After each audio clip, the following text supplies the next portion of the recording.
Hey y'all, so let me share my thoughts on Dune Part 2 because I think it is worth commenting on, and I wanted I don't know, give y'all my review or my analysis, my thoughts upon having seen it.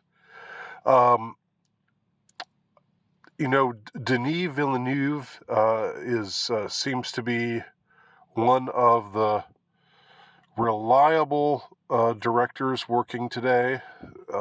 Seems to be somebody who, I don't know, while not anti-woke per se, it seems that he, along with um, Christopher Nolan and maybe some other more minor, or maybe not more minor, but other directors whom I just can't think of right now. People who have made it into the mainstream without bowing to the god of woke, and they're not. Again, they've managed to do it in a way that they sort of have glided through. You know, they've managed to, I guess, get the right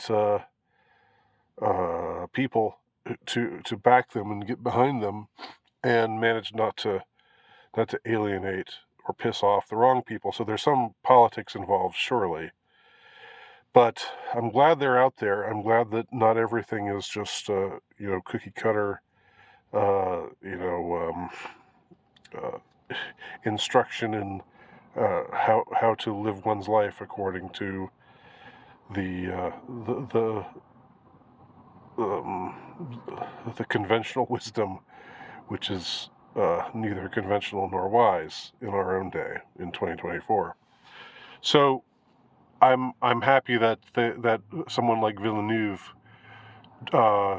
directed Dune. Now I know that I know that people have said certain things. I've read things or heard things from people on the dissident right, and I read one review which was saying that the movie was anti-white. I guess because the Fremen are shown to be like a sort of indigenous tribe, and the Harkonnens are like they're all bald and pasty white, so they're supposed to be like skinheads. I don't know.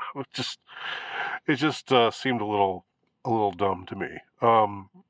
Uh, and other people have had quibbles and this that or the other thing. I said this about Dune Part 1. I think this is about Dune Part 2 as well. I didn't see anything egregiously woke whatsoever.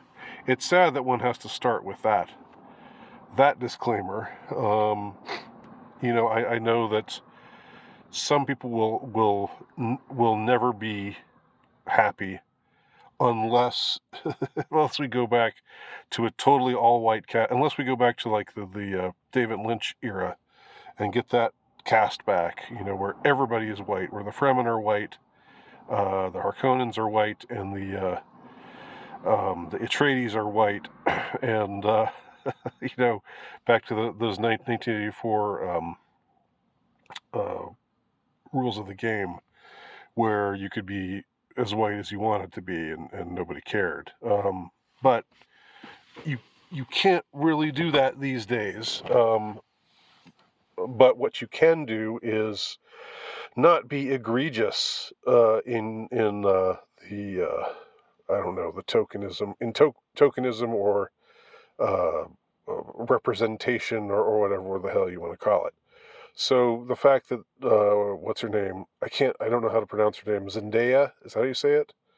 Starts with a Z. The fact that she's whatever she is, she's some kind of mix, I think. The fact that there's a romance between her and Paul Atreides, played by Timothy Chalamet, that's enough to set some people's teeth on edge. Even though Timothy Chalamet is, you know what he is, at least partly, and if you're even partly that to some people, then then you're absolutely persona non grata. I'm not. I guess I'm not as much of a like a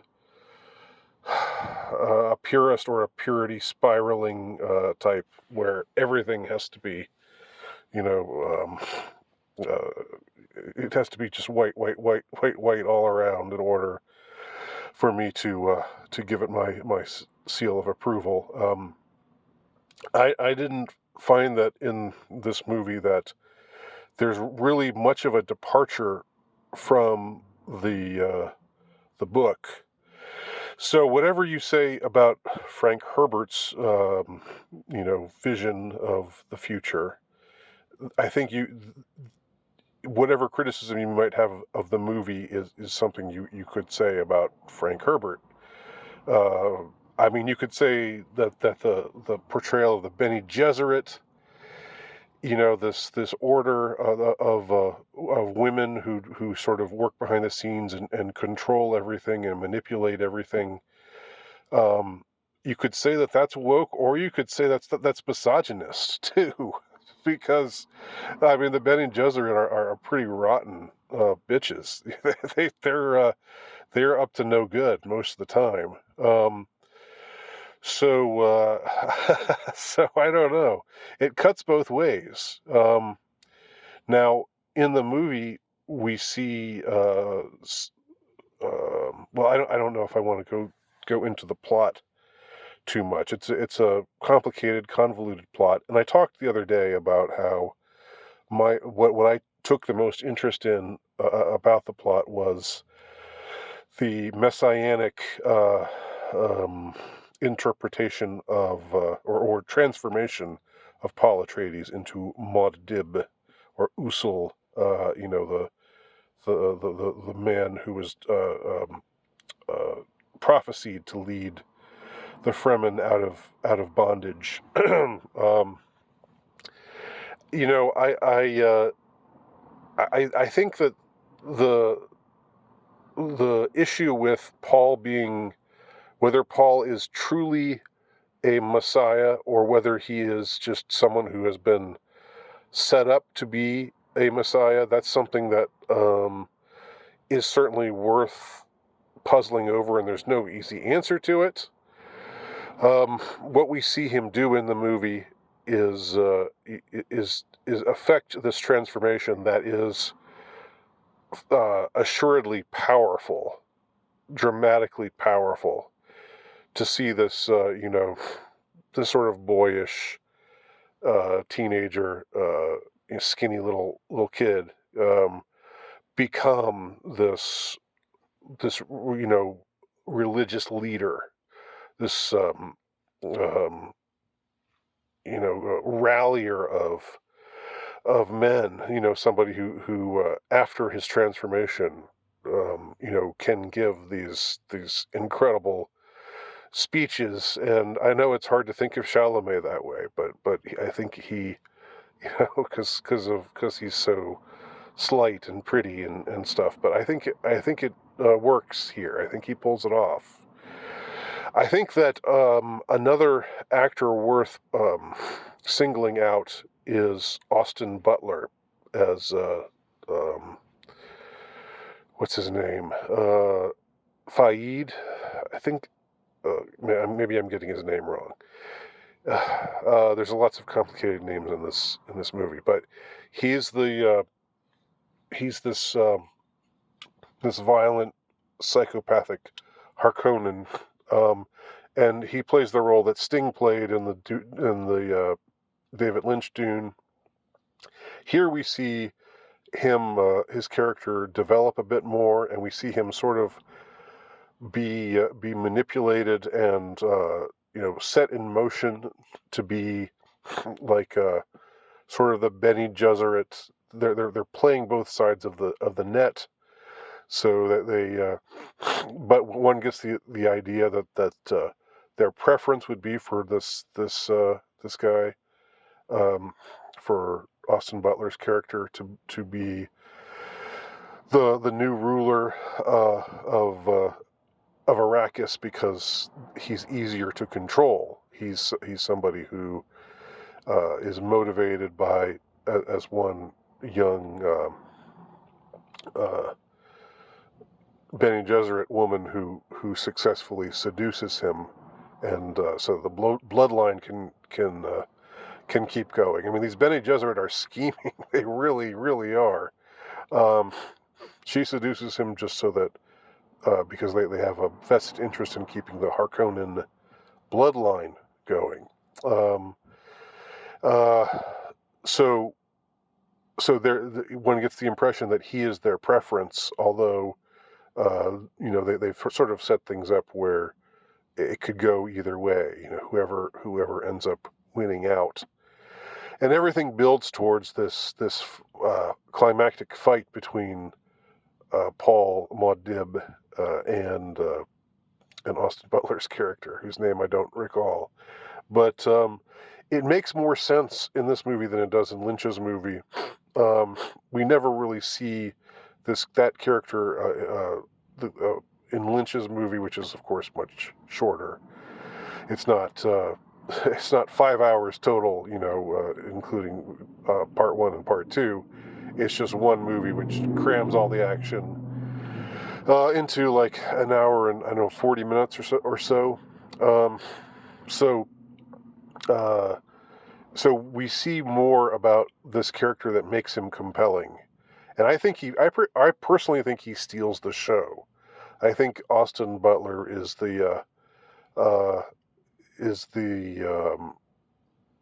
secret weapon of this movie.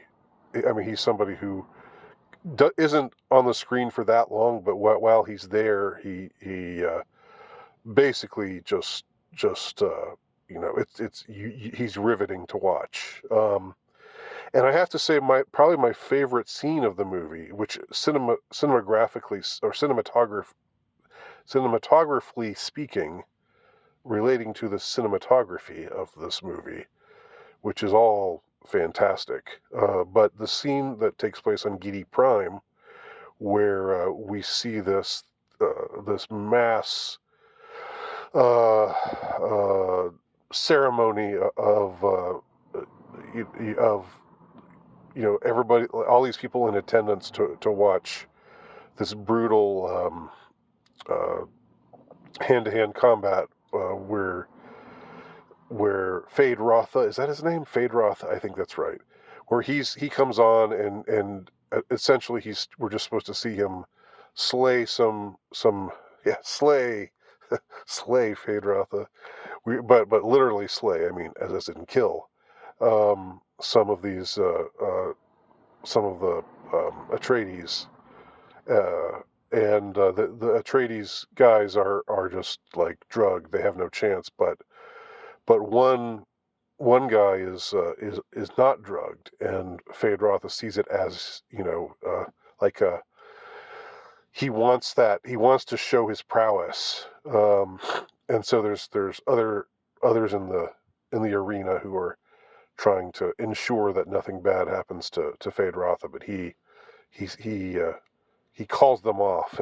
Like there's a scene where he says, "Here's your knife," and he tests it out by swinging it at some servant girl's neck and cutting her throat and saying, "Oh, it's not sharp enough."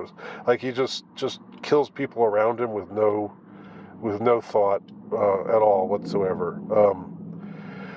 Total psycho, but again, very compelling to watch, and a fitting foil for Atreides. He's like the last foe that needs to be vanquished before he can take his rightful place as emperor, as the new emperor. Now, let's see what else can I say about it. The whole is he a Messiah? Is he not a Messiah? Is it good for him to transform into the Messiah or not? I mean, I've seen all the takes on that, and I know that Herbert himself, in the first book, in the initial book, he didn't really show it to be a bad thing at all. And then after the first book, after Dune, became so successful, Herbert felt compelled to write the sequel, Children of Dune. No, that's not the sequel. Sorry, the sequel is Dune Messiah, where it takes a much more cynical point of view about Paul Atreides and him embracing of him as this religious leader. It suddenly becomes very cynical in book 2, but there's a real difference between book 1 and book 2, because in book 1 we don't really see this being, like the whole cynical take on the Messiah, like, he's just been, it's wrong to give up our, to just fall for this charismatic figure, and it's just folly, and all the worship of Paul Atreides is shown to be just crazy and kind of out of hand in Dune Messiah. So to me, it was like it takes an abrupt, cynical sort of point of view, which is quite different from the original book. Anyway, there's probably more that could be said, but I want to bring this to a close here. I think that Chalamet and Butler are standouts. I think